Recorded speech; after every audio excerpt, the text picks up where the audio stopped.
नसीम साहब, एक चीज़ देखने को मिलता है कि जब बातें की जाती हैं खिदरपुर, मठिया ब्रूच, पाक सर्कस ऐसी जगहों की जब बातें की जाती हैं, एक लोगों के जहन में आता है कि इस इलाके से लोग अच्छे कोई काम करते नहीं हैं। जिस तरीके की एक जो मिथ बनाई जाती है सोशल मीडिया पर या मीडिया पर, लेकिन जब ज़मीनी सतह पे जाते हैं तो आप जैसे लोग हैं, बहुत अच्छे अच्छे लोग हैं जो इस ऐसे ऐसे जगहों से जो है जहाँ साधन कम है, अपॉर्चुनिटीज़ कम है, उसके बाद भी जो है स्ट्रगल करके जो है आगे आते हैं और देश का नाम रोशन करते हैं। कितनी चैलेंजेस रहती थी नसीम भाई इन सब? देखिए, चैलेंजेस तो इकबाल भाई ऐसा है कि खिदिरपुर, मटिया पुरुष, पाक सर्कस, राजा बाजार, लोगों के माइंड में एक ऐसा फितूर भर दिया गया है कि यहाँ पर न जाने मुसलमान रहते हैं या फिर क्रिमिनल्स यूं कह मुसलमान के नाम में सीधी सी बात है, हाँ, क्रिमिनल्स रहते हैं। हाँ, तो अल्हम्दुलिल्लाह वो आकर हम लोगों को देखे। पिछले कई साल से Khidirpur school of physical culture boxing के नाम पे या खिदिरपुर स्पोर्ट्स के नाम पे, खिदिरपुर में सिर्फ बॉक्सिंग नहीं है बल्कि और भी बहुत सारे स्पोर्ट्समैन हैं जो उदाहरण है। मेवालाल सर जैसे लोग खिदिरपुर के थे बिल्कुल बिल्कुल फुटबॉल में, खिदिरपुर में और भी बहुत कोई है, अली जैसा या हमारे चीना भाई जैसा लेजेंड खिदिरपुर में रहते हैं। तो लोगों के माइंड में ये फितूर हट के आना चाहिए। हम बंगाली हैं, हम बंगाल के हैं, कोलकाता के हैं, तो हमें ये याद रखना चाहिए कि दुनिया बाद में सोचता है, एक बंगाली पहले सोचता है। Correct correct. तो ये गलत जो चीज़ अपने माइंड से निकाल दें।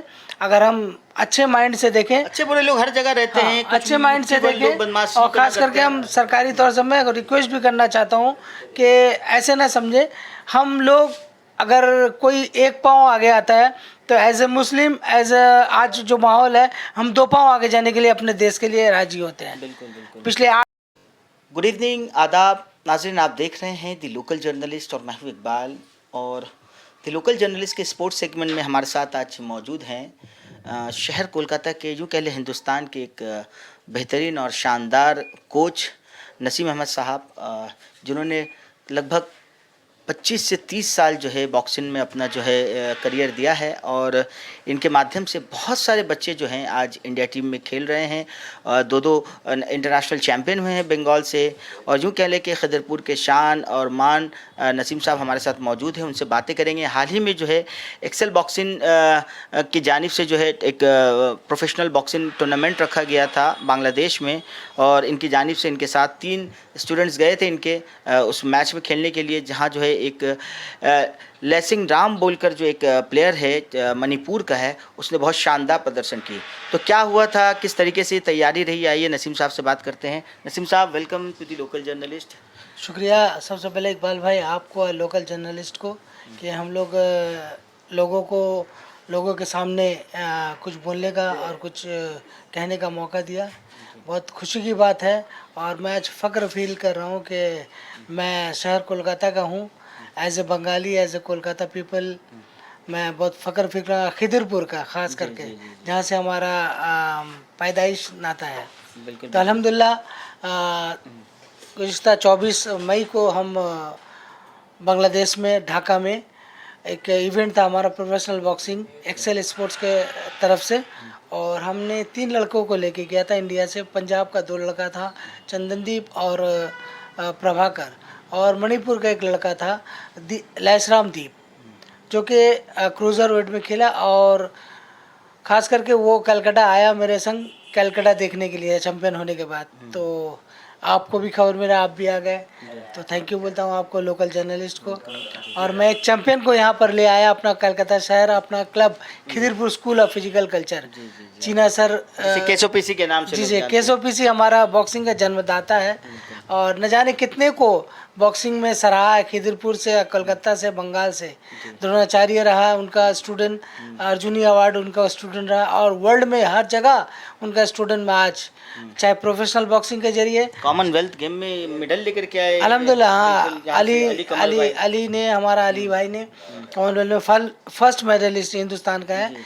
और उसके अलावा भी हम प्रोफेशनल बॉक्सिंग में, मैं हूँ, मेरे और भी साथी है खिदिरपुर का, जो वर्ल्ड में बॉक्सिंग में जाकर, चाहे अभी मैं हाल ही में कजाकिस्तान, रशिया होके आया, अल्लाह का शुक्र है। और फ़िलहाल कल ही आया हूँ मैं शाम को बांग्लादेश से, चैम्पियन करवा के अपने टीम को, खास करके लैसराम मेरे साथ है। नसीम साहब, एक चीज़ देखने को मिलता है कि जब बातें की जाती हैं खिदरपुर, मठिया ब्रूच, पाक सर्कस ऐसी जगहों की जब बातें की जाती हैं, एक लोगों के जहन में आता है कि इस इलाके से लोग अच्छे कोई काम करते नहीं हैं, जिस तरीके की एक जो मिथ बनाई जाती है सोशल मीडिया पर या मीडिया पर।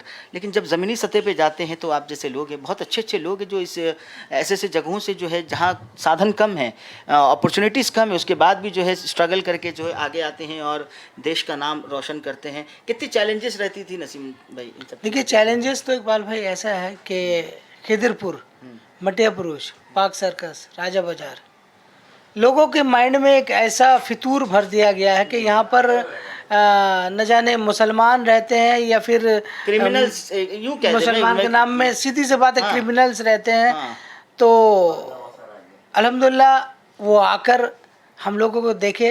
पिछले कई साल से Khidirpur school of physical culture boxing के नाम पे या खिदिरपुर स्पोर्ट्स के नाम पे, खिदिरपुर में सिर्फ बॉक्सिंग नहीं है बल्कि और भी बहुत सारे स्पोर्ट्समैन हैं जो उदाहरण है। मेवालाल सर जैसे लोग खिदिरपुर के थे बिल्कुल बिल्कुल फुटबॉल में, खिदिरपुर में और भी बहुत कोई है, अली जैसा या हमारे चीना भाई जैसा लेजेंड खिदिरपुर में रहते हैं। तो लोगों के माइंड में ये फितूर हट के आना चाहिए। हम बंगाली हैं, हम बंगाल के हैं, कोलकाता के हैं, तो हमें ये याद रखना चाहिए कि दुनिया बाद में सोचता है, एक बंगाली पहले सोचता है। Correct correct. तो ये गलत जो चीज़ अपने माइंड से निकाल दें। अगर हम अच्छे माइंड से देखें, अच्छे बुरे लोग हर जगह रहते हाँ, हैं, अच्छे माइंड से देखें, और ख़ास करके हम सरकारी तौर से मैं रिक्वेस्ट भी करना चाहता हूँ कि ऐसे ना समझे।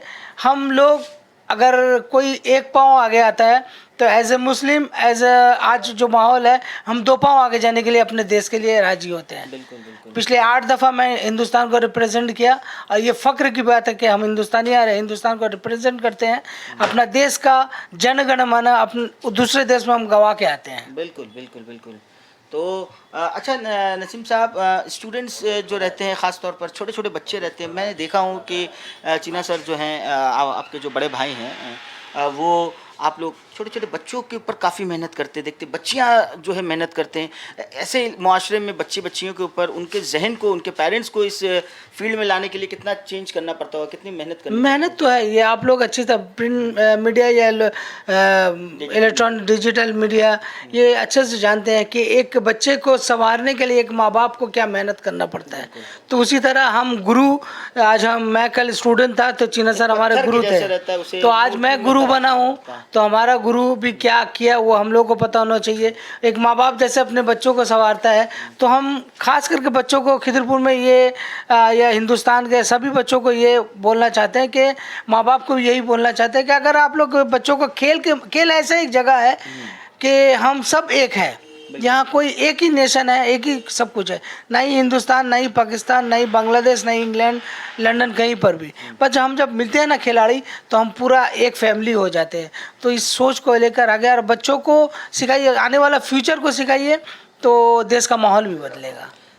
नसीम साहब, एक चीज़ और देखने को मिलता है कि जिस तरीके से आज माशरे में स्पोर्ट्स जो है कहीं ना कहीं आहिस्ते आहिस्ते कम होते जा रहा है, ग्राउंड्स कम होते जा रही है। सबसे बड़ा जो दिक्कत देखने को मिलता है, एक वक्त हुआ करता था कि हर जगह ग्राउंड्स रहते थे, बच्चे खेलते थे मैदानों में, ग्राउंड्स नहीं हैं। उसके बाद भी जो है बच्चों को जो है स्पोर्ट्स पर लाया जा रहा है, मोबाइल एडिक्शन से बहुत सारी चीज़ें हैं। और सबसे बड़ी बात जो है देखने को मिलता है कि नशा में जो है यूथ जो है मुब्तला हो जाता है। अगर स्पोर्ट्स से जुड़ा रहता है तो कितना उसे फ़ायदा रहता है और क्या रहता है, थोड़ा बताएं। इकबाल भाई, बहुत बड़ा फ़ायदा होता है। एक बार कोई अगर अपने बच्चों को लेकर या फिर ऐसे लोगों को लेकर जिसे नशे का आदत है, हम लोग का मोटिव यही है कि नशे को दूर रखो।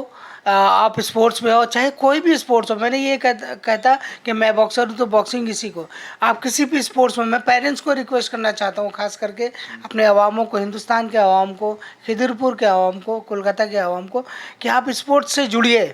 ये ऐसा एक नशा है ना, एक बार अगर ये नशा आपको लग जाए तो दूसरा किसी नशा में आपका बच्चा जाएगा नहीं, आपका फ्यूचर ब्राइट होगा, और इसमें फ्यूचर भी ब्राइट है। लेकिन हम कुछ जगह पर बैकअप इसे हो जाते हैं कि हमारा मतलब दूसरे देशों के जरिए तरह कुछ कंपैरिजन सपोर्ट नहीं मिलता है। मैं चाहता हूँ कि छोटा छोटा भी स्पोर्ट्स में, अगर अपने लोकल में भी कोई स्पोर्ट्समैन है, कोई ये है, अगर उससे किसी तकलीफ है किसी, तो हमारा मुआशरा थोड़ा उससे जाके ये करे। गवर्नमेंट और लोगों को सपोर्ट करना चाहिए गवर्नमेंट तो करे लेकिन लोकल जो लोग हैं ना हाँ, हमारे, जो बिजनेसमैन है वो, चाहे बिजनेसमैन हो, बिल्कुल, चाहे बिल्कुल। नेता हो, या कोई भी स्पोर्ट्स लवर हो, वो थोड़ा आगे आए और इसको देखे कि हाँ ये बच्चे के अंदर टैलेंट है, थोड़ा इसको अगर सपोर्ट मिल जाए। पढ़ाई लिखाई भी बहुत ज़रूरी है, स्पोर्ट्स भी बहुत ज़रूरी है। तो अगर कोई पढ़ा लिखा होता है तो उसे भी आप सपोर्ट करिए, स्पोर्ट्स को भी सपोर्ट करिए, जाके थोड़ा देखिए कि आखिर ज़रूरत क्या है। थोड़ा ज़रूरत पूरा हो जाएगा, हमारा हिंदुस्तान को बहुत चैंपियन मिल जाएगा। सही से तराशने की जरूरत है और सपोर्ट की जरूरत है। जरूर, चैंपियन गली गली में बढ़ती है। बेशक बढ़ता है, लेकिन कुछ तकलीफ़ों की वजह से, माँ बाप के तकलीफ़ों की वजह से, कामकाज की तकलीफ की वजह से बैकअप कुछ अच्छा नहीं होता। इस वजह से लोग एक मुकाम तक जाते हैं, सब जूनियर जूनियर स्टेट तक जाते हैं, नेशनल खेलने जाते हैं, इंटरनेशनल के लिए कुछ पैसे लगते हैं, बट उनके पास देने के लायक कुछ ऐसे नहीं रहता, तो फिर पीछे चले जाते हैं। वही बच्चा को अगर थोड़ा सा सपोर्ट बैकअप मिल जाए तो हिंदुस्तान का नाम, खिदरपुर का नाम और बंगाल का नाम बहुत आगे बढ़ सकता है। एक चीज़ ख़ास तौर पर देखा जाता है, बॉक्सिंग एक ऐसा स्पोर्ट्स है ख़ास तौर पर जो आप इंटरनेशनल लेवल तक जो है आप उसको रिप्रेजेंट कर पाते हैं, ओलंपिक तक आप जा सकते हैं इसके माध्यम से। तो यहाँ बड़ा स्कोप भी नज़र में आता है आने वाले वक्त में। पेरेंट्स जो देख रहे हैं उनको क्या कहना चाहेंगे? मैं यही बोलना चाहूँगा आपके ज़रिए से कि मेहनत करवाइए, मेहनत का फल देने वाला अल्लाह है, ऊपर वाला है। आप जितना मेहनत करोगे उतना आगे बढ़ेगा। आप अपने जो बच्चे को दे रहे हैं या फिर जो स्पोर्ट्स कर रहा है, तो उसको स्पोर्ट्स के जरिए उसके पेरेंट्स को भी बहुत बड़ा हाथ होता है। मेरे माँ बाप ने हम लोगों को यहाँ तक लाने के लिए, मेरा भाई तो है, मेरे फैमिली तो है, लेकिन मेरा माँ बाप ऐसे सपोर्ट करता था। एक टाइम मान लो छीना भाई जब खेलने जाते थे ना, उस वक्त मेरा मम्मी पापा, मेरा अम्मी अब्बू सामने बैठे रहते थे रिंग पे, और लड़का बॉक्सिंग ऊपर खेल रहा है। मैं भी जब बॉक्सिंग खेलता था, अम्मी अब्बू नीचे बैठे रहते थे और बोलते थे मारो। हम मार भी खाते थे, वो मार को वो देख के सहन करते थे। आज उसी का नतीजा है कि हमें हौसला अफजाई बहुत बड़ी चीज़ है। आप अपने बच्चों को हौसला अफजाई करें, उसी का नतीजा है कि नसीम अहमद आज इंटरनेशनल बना है। और ये आप लोगों का दुआ है। मैं आगे भी चाहूँगा आप लोग हमारे लिए, हमारे हिंदुस्तान के लिए दुआ करिए। ये बहुत बहुत शुक्रिया नसीम साहब हमारे साथ जुड़ने के लिए और अपनी कीमती वक्त हमें देने के लिए। Thank you. अल्लाह आपको और कामयाबी दे। तो हमारे साथ इस वक्त मौजूद थे शहर कोलकाता के मशहूर और मारूफ शख्सियत नसीम अहमद साहब, जो कि प्रोफेशनल बॉक्सर हैं और कोच हैं, और यूँ कह लें कि बॉक्सिंग प्रोमोटर्स भी हैं। एक तरीके से बॉक्सिंग को इंटरनेशनल लेवल पर प्रमोट भी करते हैं जगह जगह पर। इनके माध्यम से बहुत सारे स्टूडेंट्स जो हैं आज जो है बॉक्सिंग की फील्ड में इंडिया को और अलग जगह पर जो है अपने मुल्क को, अपने स्टेट्स को रिप्रेजेंट कर रहे हैं। तो इन्होंने अपनी बातें रखी और कहा कि पेरेंट्स को जो है बच्चों को हौसला अफजाई करने की ज़रूरत है, उन्हें आगे बढ़ने की ज़रूरत है। इलाके के जो लोकल लीडर्स हैं, बिजनेसमैन हैं, उन्हें आगे आने की ज़रूरत है और ऐसे स्पोर्ट्स को सपोर्ट करने की ज़रूरत है। जब तक आप आगे नहीं बढ़ेंगे तो ऐसे बच्चे जो हैं, हमारे देश के जो भविष्य है, वो आगे नहीं बढ़ सकते। आप देख रहे थे दी लोकल जर्नलिस्ट, मैं मोहम्मद इकबाल हबीब, कोलकाता से। बहुत बहुत शुक्रिया। Thank you.